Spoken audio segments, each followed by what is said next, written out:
ప్రార్థించుము. సర్వోన్నతుడైన మా దేవ, మీ పరిశుద్ధమైన నామానికి వందనాలు. తండ్రి, ఈ ఉదయకాలంలో మీ పాద సన్నిధికి రావడానికి మాకు మీరు అనుగ్రహించిన ఈ కృపను బట్టి మీకే స్తోత్రాలు. మీ వేద వాక్యాన్ని చదువుకొని మీరు మాతో మాట్లాడుతారని మీ వైపు మా కన్నులెత్తి మేము చూస్తూ ఉన్నాము. దేవా, వినగలిగే హృదయమును మాకందరికీ మీరు దయచేయండి. మా నోటి మాటలు, మా అందరి హృదయ ధ్యానములు మీ దృష్టికి అంగీకారయుతమగినట్లు చేయండి. యేసు నామమున వేడుకొనుచున్నాము తండ్రి, ఆమేన్.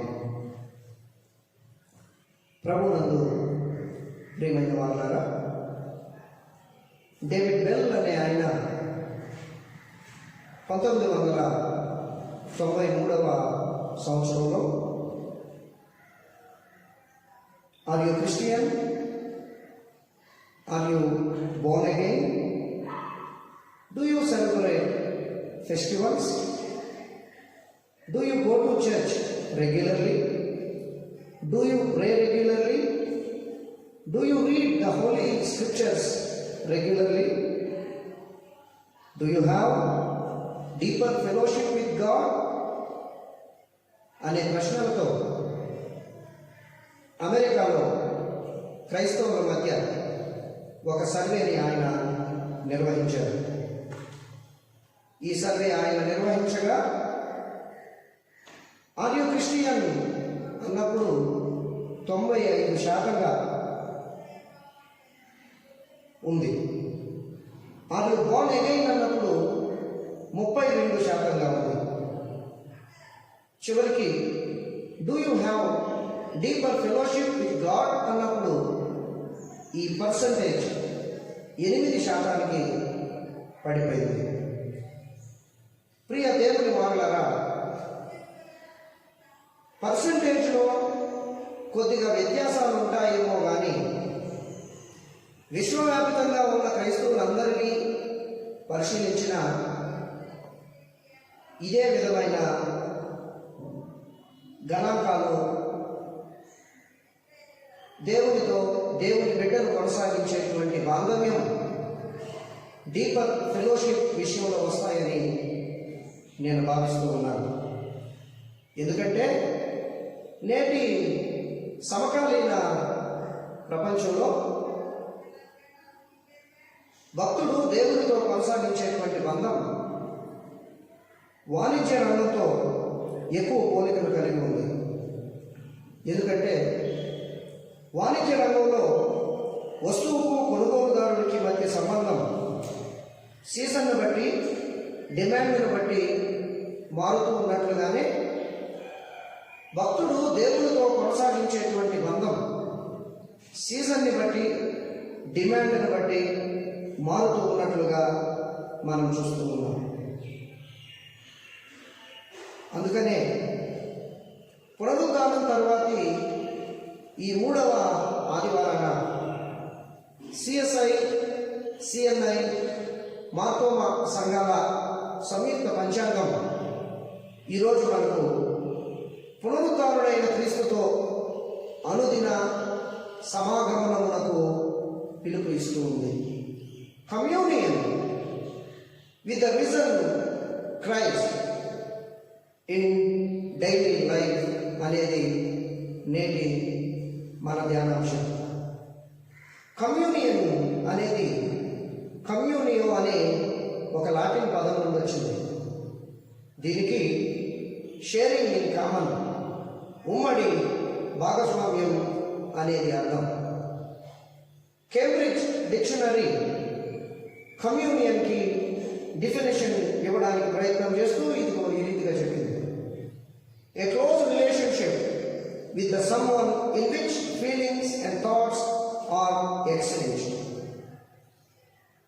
కనుక దేవుని బిడ్డలుగా మనం సీజన్ని బట్టి, డిమాండ్ను బట్టి, సందర్భానుసారమైన సంబంధం కొనసాగించే అంతస్తు నుండి దేవునితో ఉమ్మడి భాగస్వామ్యం కలిగి మన భావోద్వేగాలు, మన ఆలోచనలు దేవునితో పంచుకుంటూ, దేవుని భావోద్వేగాలకు, దేవుని ఆలోచనలకు మనం అపారమైనటువంటి విలువను, మర్యాదను ఇస్తూ దేవునితో ఒక క్లోజ్ రిలేషన్షిప్ కొనసాగించాలన్నది దీని యొక్క ఉద్దేశం. నిజానికి ఈ అంతస్తును మనం చేరుకోగలగడం, దేవునితో ఈ కమ్యూనియన్ని కొనసాగించడం ఎవరెస్టులు ఎక్కినంత కష్టం. కానీ సాధన ద్వారా ఇది సాధ్యం. ఎవరెస్టు శిఖరాన్ని అధిరోహించిన వారు కూడా ఆ శిఖరాన్ని అధిరోహించే తొలి నాళ్ళలో వారు చాలా స్ట్రగుల్ అవ్వడాన్ని మనం చూస్తాం. కానీ ఆ తర్వాత ఎంతోమంది ఎవరెస్టు శిఖరాన్ని అధిరోహించారు.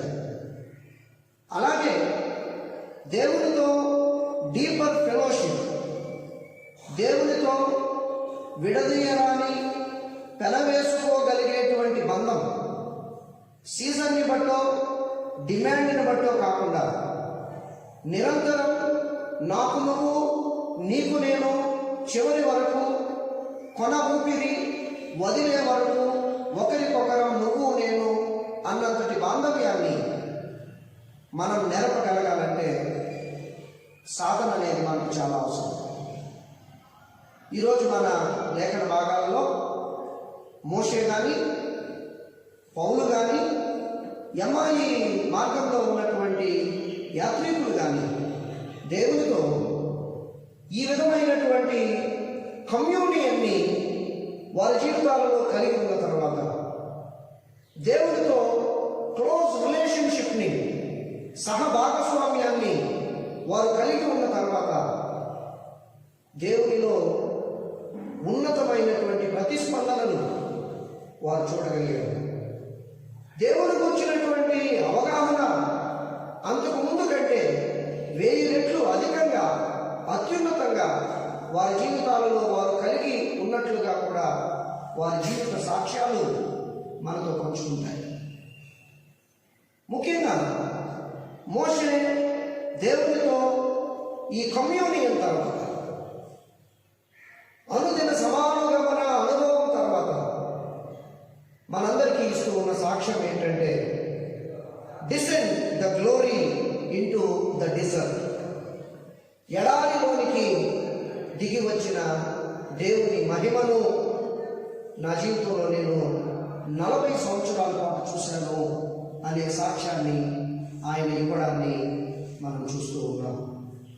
మోషేకు హోరేబులో దేవుని పిలుపు వినబడక పూర్వం ఓరల్ ట్రెడిషన్ ద్వారా తల్లి ఒడిలో ఆయన ఉన్నప్పుడు, లేక చుట్టూ ఉన్న సమాజం మాట్లాడుకుంటూ ఉన్నప్పుడు, వారి పితరులైన అబ్రహాము, ఇస్సాకు, యాకోబులతో దేవుడు కొనసాగించినటువంటి బంధాన్ని గురించి కొంత పరిచయం ఉంది.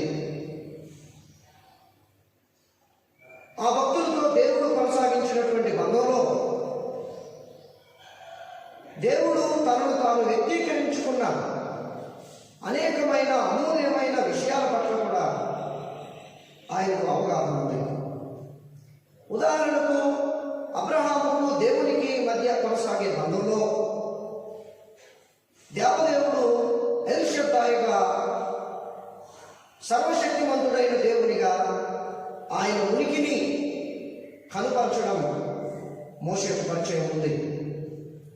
అలాగే భాగంలో దేవుడు కొనసాగించినటువంటి బంధంలో బెయల్ నెహర్వయిగా, చూచేటువంటి దేవునిగా ఆయన ఉనికిని వ్యక్తీకరించడం మోషేకు పరిచయం ఉంది. అలాగే మెల్కీసెదెకుతో దేవుని అనుబంధంలో ఎల్ ఎల్యోన్, సర్వోన్నతుడైనటువంటి దేవుడు, మోస్ట్ హై గాడ్ అనే వ్యక్తీకరణ మీద కూడా ఈయనకు అవగాహన ఉంది. అలాగే యాకోబుతో కొనసాగించినటువంటి బంధంలో ఎల్ బేతెల్గా, యోసేపుతో దేవుడు కొనసాగించినటువంటి బంధంలో ఎల్ చొక్మాగా జ్ఞానానికి దేవునిగా ఇలా అనేక రకాలైనటువంటి అవగాహన మోషేకు ఓరల్ ట్రెడిషన్ ద్వారా హోరేబులో దేవుడు పిలువక పూర్వమే ఆయన ఉంది. కానీ హోరేబులో దేవుని ద్వారా పిలువబడిన తరువాత ఎప్పుడైతే దేవునితో ఆయనకు క్లోజ్ రిలేషన్షిప్ పెరగడం ప్రారంభించిందో, దేవునితో సమాగమన అనుభవం, కమ్యూనియన్ ఎక్స్పీరియన్స్ ఆయన పొందుకున్నాడు, అప్పుడు అంతకు ముందున్నటువంటి అవగాహన కంటే ఇంకా ఉన్నతమైనటువంటి అవగాహన ఆయన పొందుకున్నట్లుగా మనం చూస్తున్నాం. ప్రారంభంలో హోరేబులో దేవుడు పిలిచినప్పుడు దేవుణ్ణి ఉన్నవాడుగా అర్థం చేసుకున్నటువంటి ఆయన, ప్రారంభంలో దేవుడు ఆయనకు పర్వతం మీద కనిపించినప్పుడు గాడ్ ఆఫ్ మౌంటైన్ గా అర్థం చేసుకున్నటువంటి ఆయన, ఆ తరువాత దినాలలో మొదటి దశలో ఒక 40 రోజులు, రెండవ దశలో మరొక 40 రోజులు, ఎప్పుడైతే దేవునితో చాలా క్లోజ్గా ఆయన తన జీవితాన్ని అనుసంధానం చేసుకున్నాడో, దేవునితో లోతైన అనుబంధాన్ని, దగ్గరి సాన్నిహిత్యాన్ని, కమ్యూనియన్ని, అనుదిన జీవితంలో సమాగమన అనుభవాన్ని ఎప్పుడైతే ఆయన కలిగి ఉన్నాడో, దేవుని గురించి మరింత ఉన్నతంగా ఆయన అర్థం చేసుకోవడం ప్రారంభించాడు. ముఖ్యంగా దేవుని హృదయం యొక్క సెన్సిటివిటీని మోషే బాగా అవకాశం పెట్టాడు. ఉదాహరణకు ఆయన మొదటి 40 దినాల ఉపవాస అనుభవంలో నిర్గమకాండం 33వ అధ్యాయం 11వ వచనంలో దేవుడు ఒక స్నేహితునితో మాట్లాడినట్లుగా మోషేతో మాట్లాడడాన్ని ఆయన గమనించాడు. అప్పటి వరకు దేవుణ్ణి అతీతునిగా, అదృశ్యునిగా చూస్తూ ఉన్నటువంటి మోషే ఎప్పుడైతే దేవుడు ఈ సమానుగమన అనుభవంలో ఒక స్నేహితునిగా మాట్లాడుతూ ఉన్నాడో, ఒక స్నేహితునిగా మోషేతో దేవుడు అసోసియేట్ అవుతూ ఉన్నాడో, అప్పుడు క్రమక్రమంగా మోషే దేవునితో కొనసాగించేటువంటి బాంధవ్యంలో కూడా అంతస్తు పెరిగినట్లుగా మనం చూస్తాం. స్నేహితునిగా దేవుడు ఆయనతో మాట్లాడిన తర్వాత 33వ అధ్యాయం 13వ వచనం నుండి 15వ వచనం వరకు మనం చూస్తే దేవునితో ఆయన ఇలా మాట్లాడుతున్నాడు. దేవా, నీవు మాతో ప్రయాణం చేయాలి. దేవా, నీవు మాతో ప్రయాణం చేయని ఎడల మమ్మల్ని మీరు ఇక్కడ నుండి పంపించొద్దు అని ఆయన వేడుకున్నాడు. అలాగే రెండవసారి 40 సంవత్సరాల అనుదిన సమాగమన అనుభవంలో మరలా దేవుడు మోషేతో ఎప్పుడైతే కనికరహితమైనటువంటి మాటలు మాట్లాడడాన్ని ఆయన చూశాడో, నిర్గమకాండం 34వ అధ్యాయం 6 నుండి 7 వరకు మనం చూస్తాం. ఆయనను దాటిపోతూ ఉన్నటువంటి దేవుడు ఎంతో కనికరహితమైనటువంటి మాటలు మోషేతో మాట్లాడినప్పుడు మరలా ఆయన మరొకసారి 8-9 వచనాలలో దేవా, నీ సన్నిధి మాతో ప్రయాణించాలి అని వేడుకోవడాన్ని మనం చూస్తాం. కనుక ఈ 2 పర్యాయాలు ఒక పరిమిత కాలంలో దేవునితో అనుదిన సమాగమన అనుభవాన్ని కొనసాగించినటువంటి ఈయన, దానికి ముందు God is able but stable, fix అని అర్థం చేసుకున్నటువంటి మోషే ఈ ఎక్స్పీరియన్స్ తర్వాత, దేవుడితో ఈ పర్సనల్ ఎన్కౌంటర్ తర్వాత, God is able and even flexible and even movable, he travels with the wonders అని అర్థం చేసుకోవడాన్ని మనం చూస్తూ ఉన్నాం.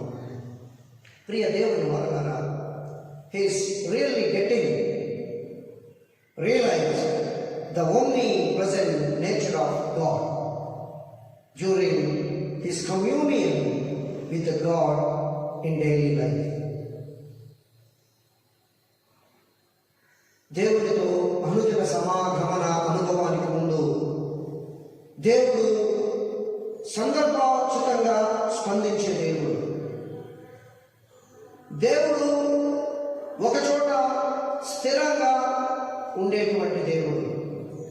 భక్తుడు మొరపెట్టినప్పుడు దేవుడు స్పందించి జవాబు ఇచ్చేటువంటి దేవుడు అని అర్థం చేసుకున్నటువంటి మోషే దేవుడితో ఆ పర్సనల్ ఎన్కౌంటర్ తర్వాత, దేవుడితో సమాగమన అనుభవం తర్వాత దేవుడు ప్రయాణించే దేవుడని, దేవుడు నిరంతరం మనతోనే ఉండే దేవుడు అని అర్థం చేసుకున్నాడు.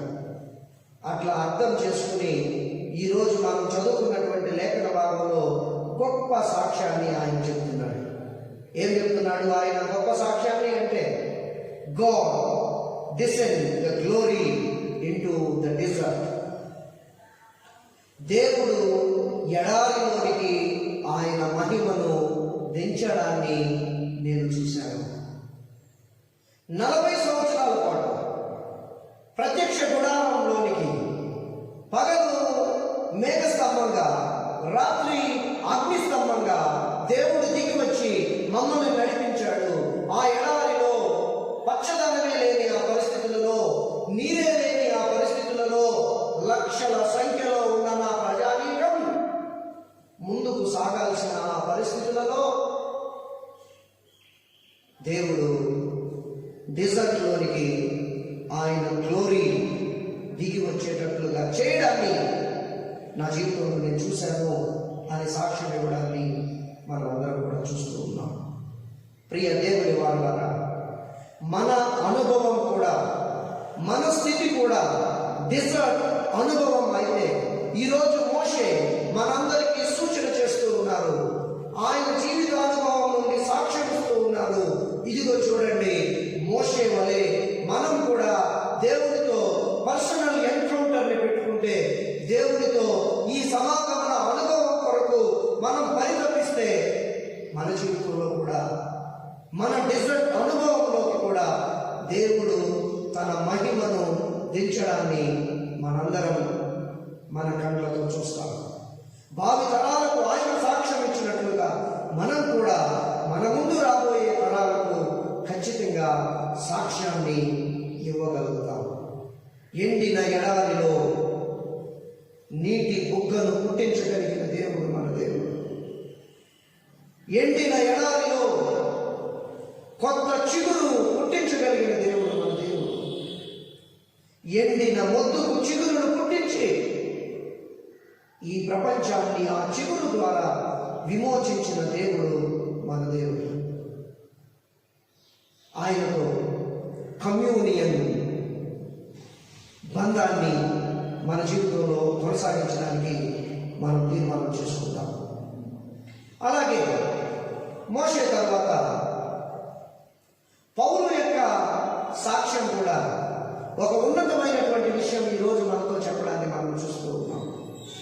పౌలు ఇచ్చే సాక్ష్యం ఏంటంటే, God descend the spirit into the body. శరీరంలోనికి ఆత్మను దిగి వచ్చినట్లు చేసే దేవునిగా నా దేవుని నా జీవితంలో నేను అనుభవించాను అనే సాక్ష్యాన్ని పౌలు ఇవ్వడాన్ని మనం చూస్తాం. దమస్కులో దేవుని ద్వారా పౌలు పట్టబడడానికి ముందు నిష్ఠాగరిష్ఠుడైనటువంటి ఒక పరిచయుడుగా దేవుని మీద దృష్టి కలిగిన వాడే. కానీ దేవునితో పర్సనల్ ఎన్కౌంటర్ ఆయనకి ఇంకా జరగలేదు కనుక యేసుక్రీస్తు యొక్క ఆ మూర్తి మత్వాన్ని గురించిన ఆ టేస్ట్, ఆ రుచి ఆయనకి ఇంకా తెలియలేదు.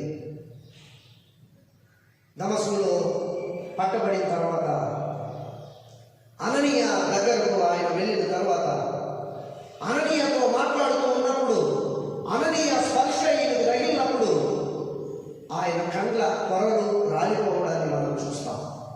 ఆ పరివర్తన జరగడం. క్రీస్తు యొక్క మూర్తిమత్వంలో ఆయన వేరు పారడానికి ఇదిగో అక్కడ పునాది పడింది. అయినా కూడా వెంటనే ఆయన దేవుని గురించిన అవగాహనలో ఎంత అంతస్తును ఎక్కాలో అంత అంతస్తును చేరుకోలేదు. ఆ తర్వాత మొదటి పర్యాయం కొన్ని దినాలు దమస్కులో యేసుక్రీస్తు ప్రభు శిష్యులతో కలిసి ఉన్నట్లుగా అపోస్తల కార్యాలు 9వ అధ్యాయం 19వ వచనంలో మనం చూస్తాం. మరలా రెండవ పర్యాయం మరికొన్ని దినాలు బర్నబాతో కలిసి ఆయన జీవించినట్లుగా అపోస్తలుల కార్యములు 9వ అధ్యాయం 27వ వచనం నుండి 30వ వచనం వరకు మనం చూస్తాం. అలాగే మరలా మూడవ పర్యాయం మరలా బర్నబాతో కలిసి దాదాపుగా 1 సంవత్సర కాలం ఆయన అంతియోకయలో ఉన్నట్లుగా అపోస్తల కార్యాలు 11వ అధ్యాయం 25, 26 వచనాలలో మనం చూస్తాం. ప్రియ దేవుని వారలారా, ఏం జరుగుతుందో తెలుసా? ఈ 3 పర్యాయాలు ఆయన శిష్యులతో ఉన్నప్పుడు కానీ, మొదటి పర్యాయం బర్నబాతో ఉన్నప్పుడు కానీ, రెండవ పర్యాయం మరలా బర్నబాతో అంతియోకయలో ఉన్నప్పుడు కానీ దేవునితో సమాగమన అనుభవాన్ని ఆయన కొనసాగిస్తున్నాడు. దేవునితో పర్సనల్ ఎక్స్పీరియన్స్ ఆయన ఏర్పాటు చేసుకుంటున్నాడు. దేవునితో ముఖాముఖి ఎన్కౌంటర్ని ఆయన ఎదుర్కొంటూ ఉన్నాడు.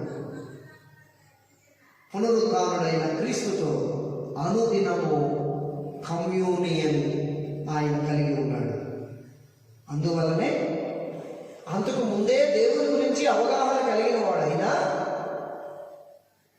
ఈ 3 పర్యాయాలు ఆ ఏకాంతంలో దేవునితో వ్యక్తిగతమైన అనుబంధం ఆయనకు ఏర్పడిన తర్వాత ఇక యేసుక్రీస్తు యొక్క మూర్తిమత్వం పైన ఎంతో ఉన్నతమైన ఆశ, ఆకాంక్ష, ఇష్టం కలిగిన వాడై గాండ్రించడాన్ని మనం చూస్తాం. ఏమని గాండ్రిస్తాడు ఆయన? రోమా 8:31లో దేవుడు మన పక్షమున ఉండగా మనకు విరోధి ఎవడు అంటాడు ఆయన. అలాగే ఫిలిప్పీ 4:13లో నన్ను బలపరచువాలి అందే నేను సమస్తమును చేయగలను అని గాండ్రించడాన్ని మనం చూస్తాం. ప్రియ దేవుని వారలారా, దేవునితో కమ్యూనియన్ మనందరికీ చాలా అవసరం. డిమాండ్ని బట్టో, సందర్భాన్ని బట్టో దేవునితో మనం సంబంధాన్ని కొనసాగించకూడదు. దైవ మానవ బంధం భార్యాభర్తల బంధమే అని యెషయా ప్రవచనాలలో చూస్తాం, హెజ్కేలు ప్రవచనాలలో చూస్తాం, ఇర్మియా ప్రవచనాలలో కూడా మనం చూస్తాం. యెషయా 54:5లో, ఇర్మియా 31:32లో, హెజ్కేలు 16:8లో, ప్రకటన 7:9లో, ప్రకటన 21:2లో, 19వ అధ్యాయం 7వ వచనం నుండి 9వ వచనం. భక్తుడికి దేవునికి మధ్య ఉండేటువంటి బంధం భార్యాభర్తల బంధం లాంటిది అని చెప్పడాన్ని మనం చూస్తాం. భార్యాభర్తల బంధం వయస్సు వచ్చిన తర్వాత ప్రారంభమై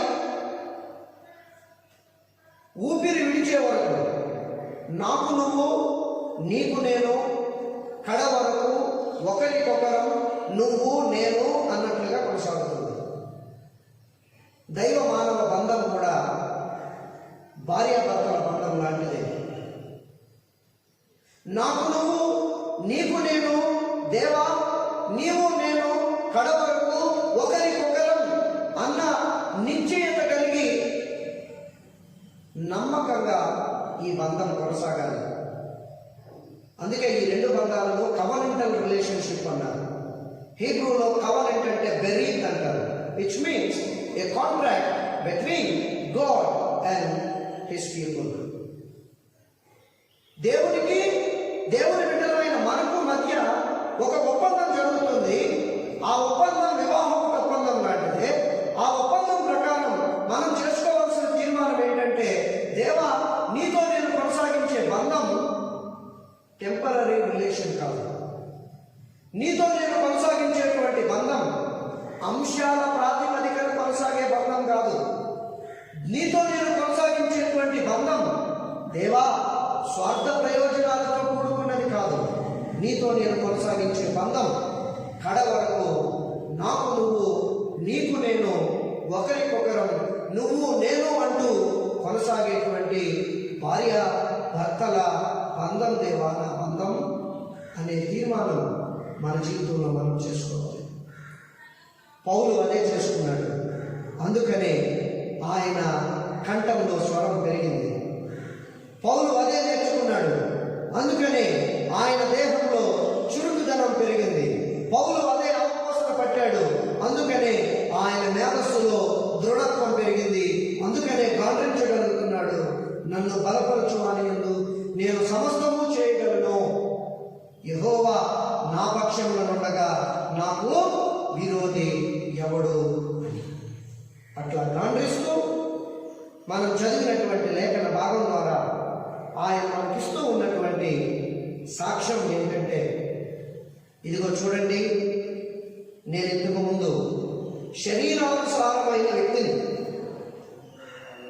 యేసుక్రీస్తుతో ఈ కమ్యూనియన్ ఎక్స్పీరియన్స్ నాకు కలగక ముందు, ఫిలిప్పీ 3:4-6 వరకు చెప్తాడు ఆయన, నా శరీరాన్ని నేను ఆస్పదంగా చేసుకున్నాను. అందువల్ల నా కళ్ళ ముందే క్రూరంగా తమ మతాన్ని కాకుండా ఇంకొక దేవుణ్ణి నమ్ముతున్నాడన్న ఏకైక కారణం చేత రాళ్లతో కొట్టి నా సాటి మనిషిని మనుషులే క్రూరంగా చంపుతూ ఉంటే కూడా నేను అక్కడ నుంచుని వేడుక చూశాను. అతని మరణాన్ని నేను సమ్మతించాను తప్ప నేను అడ్డు వెళ్ళలేదు. నేను దానిని ఖండించలేదు. ఎందుకంటే ఆ రోజు నేను నా శరీరాన్ని ఆస్పదంగా చేసుకుని నేను జీవిస్తున్నాను. కానీ ఈరోజు నేను నా శరీరాన్ని ఆస్పదంగా చేసుకుని జీవించడం లేదు. ఈరోజు నేను నా ఆత్మను ఆస్పదంగా చేసుకుని నేను జీవిస్తున్నాను. దేవునితో ఈ పర్సనల్ ఎక్స్పీరియన్స్ నాకు ఎదురైన తర్వాత నా జీవితం మారిపోయింది.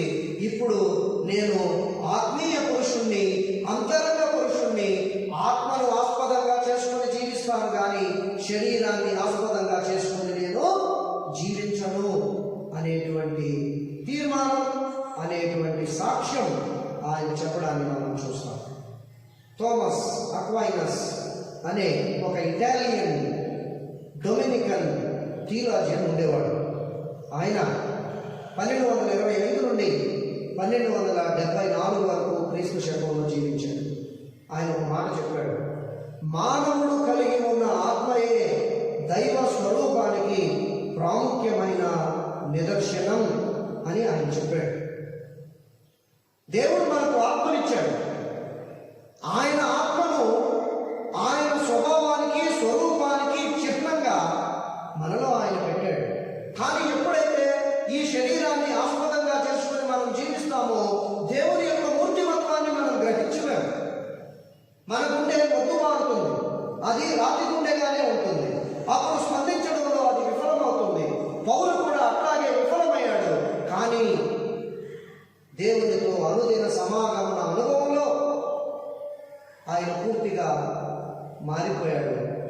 ఇప్పుడు శరీరాన్ని ఆస్పదంగా చేసుకోక ఆత్మని ఆస్పదంగా చేసుకుని ఆయన జీవిస్తూ ఇప్పుడు ఆయన ఏం చెప్తున్నాడంటే, నా విద్య, నా విజ్ఞానం, పరిసయ్యుడుగా నా స్థితి, నాకున్న హోదా, నాకున్న గౌరవం అన్నింటినీ చెత్తతో సమానంగా నేను ఎంచుకున్నాను అని మనం ఈరోజు చదువుకున్న లేఖన భాగంలో సాక్ష్యం ఇస్తున్నాడు. ఆయన మెటీరియల్ మీద నాకు ఇంట్రెస్ట్ పోయింది, మెటీరియల్ మీద నాకు ఇష్టం లేదు, ఎందుకంటే నేను శరీరాన్ని ఆస్పదంగా చేసుకుని జీవించడం లేదు. డిఎల్ మోడీ గారు ఒక మాట అన్నారు.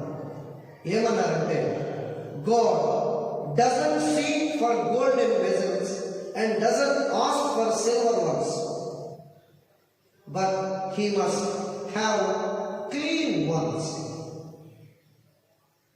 God doesn't seek for golden vessels and doesn't ask for silver ones, but he must have clean ones. దేవుడు గోల్డెన్ వెజల్స్ ని, సిల్వర్ వెజల్స్ ని కోరుకోవడం లేదండి. ఆయన పరిశుద్ధమైనటువంటి వ్యక్తులను కోరుకుంటున్నాడు అని చెప్పాడు. దీనిని ఎప్పుడో అవకాశం పట్టాడు పౌలు. దేవునితో ఎన్కౌంటర్ తర్వాత అవకాశం పట్టాడు. దీనిని అవకాశం పట్టి అన్నింటినీ విడిచిపెట్టేసి ఎంటీగా మారినటువంటి ఆయన తెల్లని హృదయంలోనికి యేసును చేర్చుకుని ఈరోజు మనకు కూడా అదే సాక్ష్యాన్ని ఆయన ఇస్తూ ఉన్నాడు. మీ శరీరాన్ని చంపుకోండి.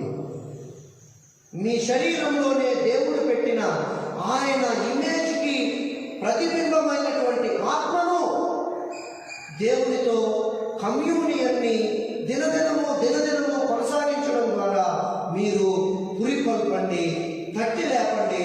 అప్పుడు మీ జీవితమే మారుతుంది. మీ చుట్టూ ఉన్నటువంటి చీకటి పరిస్థితులలో మీరు కూడా నాలాగే కాంట్రించడం ప్రారంభిస్తారు. యెహోవా నా పక్షమున ఉన్నాడు, ఏ విరోధి నన్నేం చేయలేడు అని. అప్పుడు మీరు కూడా నాలాగే గాండ్రిస్తారు, నన్ను బలపరచు వాని యందు నేను సమస్తమును చేయగలను అనే సందేశం పౌలు ఈరోజు మనకిస్తూ ఉన్నాడు. మూడవ విషయాన్ని నేను ఈరోజు మీతో ప్రస్తావించాలనుకుంటున్నాను. ఈ ఎక్స్పీరియన్స్, ఈ సాక్ష్యం ఎమ్మాయి యాత్రికులకు సంబంధించినటువంటిది. ఎమ్మాయి యాత్రికులు కూడా 3.5 సంవత్సరాలు యేసుక్రీస్తు ప్రభువుతో ట్రావెల్ చేశారని నేను భావిస్తూ ఉన్నాను. కానీ ఈ 3.5 సంవత్సరాల వారి ప్రయాణంలో వారు దేవుణ్ణి ఇంకా పరిపూర్ణమైన అంతస్తు వరకు అర్థం చేసుకోలేదు. పునరుత్థాన క్రీస్తు దర్శనం తర్వాత, పునరుత్థాన క్రీస్తు రొట్టె విరిచిన తర్వాత ఇక యేసుక్రీస్తు యొక్క మూర్తిమత్వంలో అత్యున్నతమైన అంతస్తు స్థాయిని వారు చేరుకుని సంభ్రమాశ్చర్యాలకు గురయ్యారు. వారికి దక్కినటువంటి భాగ్యాన్ని వారు తలచుకుంటూ ఎంతగానో ఆనందించారు. ఇంకా చెప్పాలంటే గుండె బద్దలయ్యేలా వారు దుఃఖించారు. అయ్యో, మనకు అర్థం కాలేదే ఇప్పటి వరకు. నిజానికి 14వ వచనం ప్రకారం వారు సిలువ సంగతులే సంభాషించుకుంటున్నారు.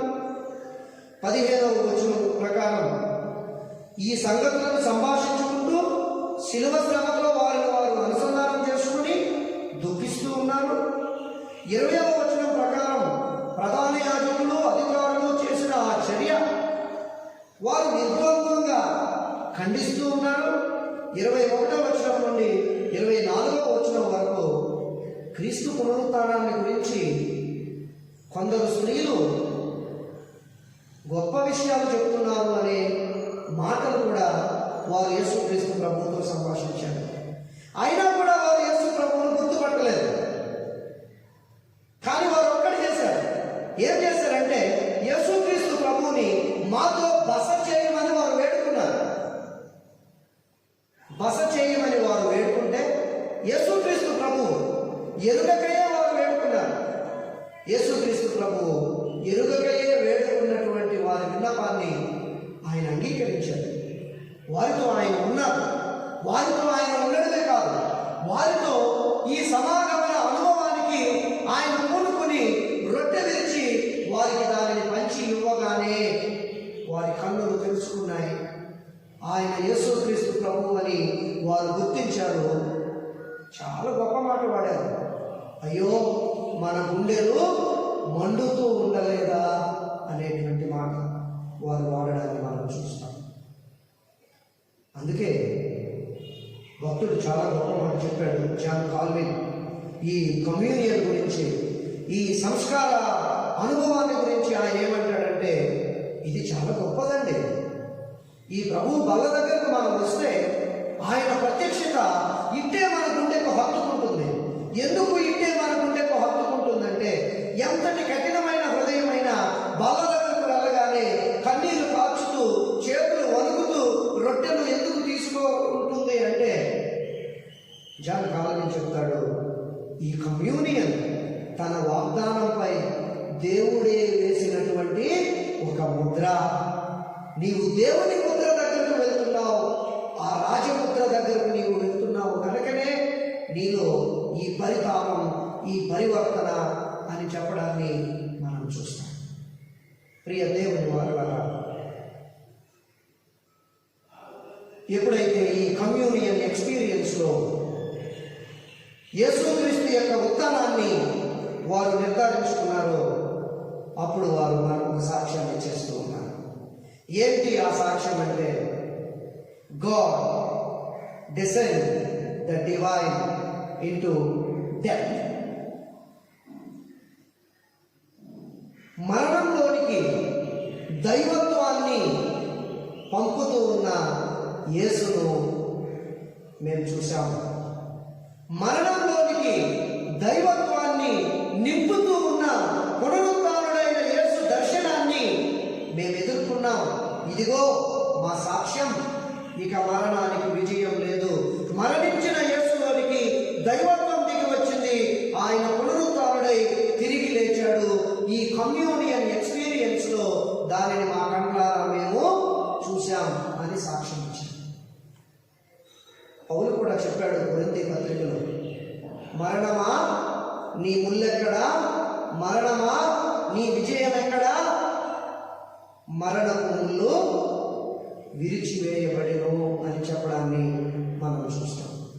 ప్రియ దేవుని వారలారా, నేను కంక్లూడ్ చేస్తూ ఉన్నాను. దేవునితో సమాగమన అనుభవంలో ఎడారిలో సైతం దిగి వచ్చిన దేవుని మహిమ మోషే చవి చూడగలిగాడు. దేవునితో సమాగమన అనుభవంలో మరణంలోనికి దిగి వచ్చిన దైవత్వపు అనుభవాన్ని యమ్మాయి యాత్రికులు చవి చూడగలిగారు. దేవునితో సమాగమన అనుభవంలో ఈ ఉచితమైన దేహంలోనికి దిగి వచ్చినటువంటి దైవాత్మ అనుభవాన్ని పౌలు ఆయన జీవితంలో చవి చూడగలిగారు. మీకు నాకు ఈరోజు ఈ ప్రసంగపీఠం ఒక ప్రశ్న సంధిస్తుంది.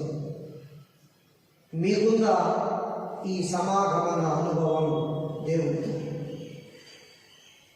Do you have communion with the risen lord in your daily life అనే ప్రశ్న ఈరోజు ఈ పుల్పిట్ మనందరి ముందు ఉంచుతుంది. ప్రియ దేవుని వారలారా, కమ్యూనియన్ ఆయనతో మనకు లేకపోతే ఎడారి అనుభవంలో ఆయన మహిమను మనం చూడలేము. ఈ మరణపు అనుభవంలో ఆయన జీవాన్ని మనం చూడలేము. ఈ ఉచితమైన దేహంలోనికి ఆత్మ దిగి వచ్చే అనుభవాన్ని మనం చూడలేము. అనుదినం మన చుట్టూ ఉన్న కరోనాను మనం నిందిస్తున్నాం. ఆ కరోనాకు దేవా ఎందుకు నీవు కారణమయ్యావు అని దేవుణ్ణి కూడా మనం నిందిస్తూ ఉన్నాం.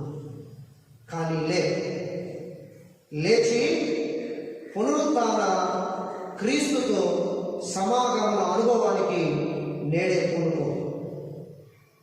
దినదినము ఎడారిలో దిగి వచ్చిన దైవ మహిమను, దేవంలోనికి దిగి వచ్చిన దైవాత్మను, మరణంలోనికి దిగి వచ్చిన దైవత్వాన్ని నీవు స్మరించుకో. లేచి నీ నడుము పట్టుకుని మోకరించు. గుడి కాదు కదా, ఇది నా ఇల్లు కదా అని నీవు అనుకోవద్దు. ఇందుగలడు అందు లేడని సందేహము వలదు.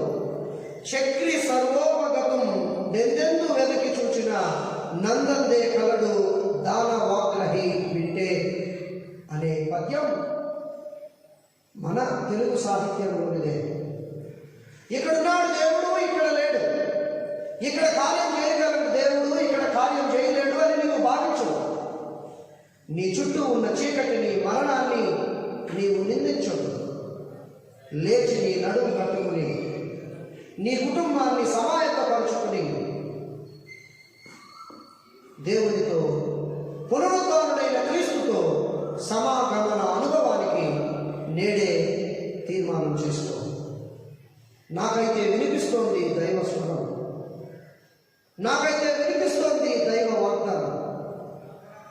యుగ సమాప్తి వరకు సదాకాలం మీతోనే నేనుంటాను అని.